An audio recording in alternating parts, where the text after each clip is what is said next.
next speech evaluator for legendary speech turns scars into stars. When I was talking to her about the inflection point of her life, she said that I stepped into the hostel, I experimented my learnings from home. There I learned to be an independent. May I welcome Harini, please.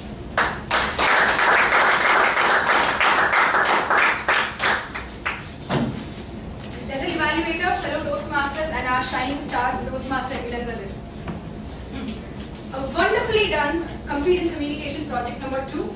Two things that really stood out in your speech is one, the way you used your voice, the way you added power to your voice, specifically when the coach of Wilma Rudolph said, with your spirit, the way you used your voice there. And two were the words that you used throughout the speech. It was not just at one instant, but throughout your speech you used excellent words, very aptly relating to that situation.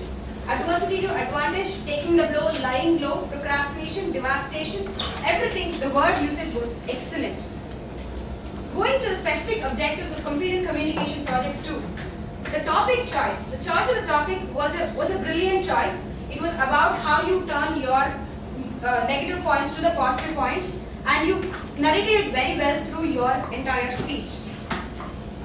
The opening of the speech was a startling example that captured all the audience's attention to focus on what is he really trying to say. And that was an excellent way to begin your speech. Moving on to the body of your speech. You had two stories with appropriate facts, and that enabled you to build the credibility with the audience.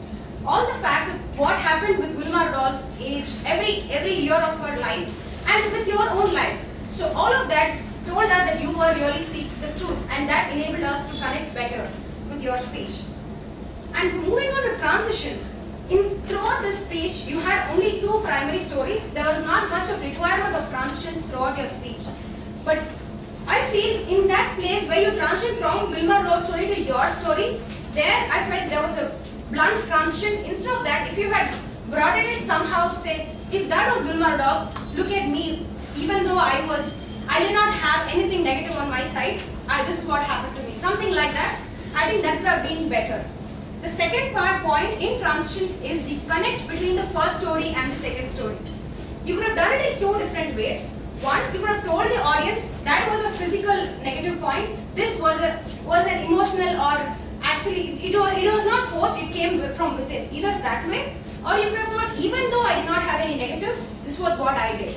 So you could have led that into two ways and told us what you were really trying to say. There, I felt it was left to the audience to assume what was the connect between the two stories. Moving on to the conclusion, you concluded with a powerful quote and a message on success. For your speech, I feel it was an inspirational or a motivational speech to say that in spite of your negative points, turn that into your positive points. It could have been better if you had done either one of those two things. One, call for action. Say, even though you have negative points, take it away and focus on how you can build it to the positive. Or you could have gone back and reiterated your title, turning your scar into a star. If you had done that, it would have stuck with us much more, rather than just generalizing with the subject of success. Overall, I would say you had an excellent choice of subject with appropriate supporting material, wonderfully well-prepared speech, work a bit on the transitions. You will move to the stars of the stars from a star. Thank you and enjoy.